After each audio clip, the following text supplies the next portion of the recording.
Okay, peeling away wallpaper. Here's what I do. You grab a vulnerable spot. There's always one that looks like it might be easy to peel away.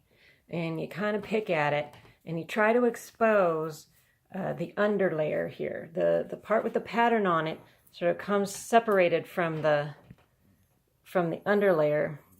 And when this part, this part tends to be kind of waterproof. But the underlayer isn't.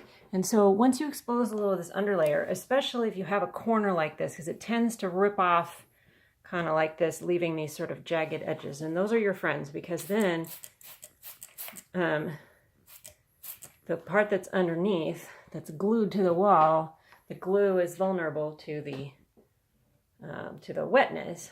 So if you spray the heck out of it here, and normally I would just spray all along this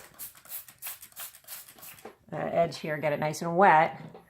And then after maybe 30 seconds or so, it's sort of seeped in a little bit.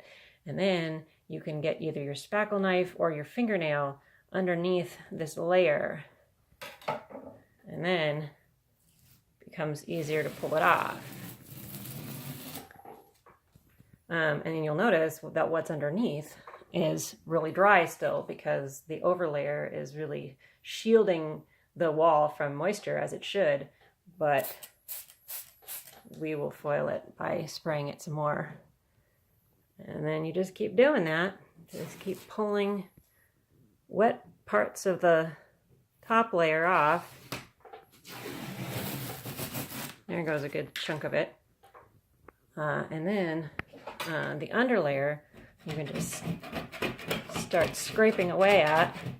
When it's wet, it comes off relatively easily.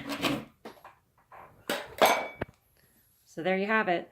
Multiply times 10,000.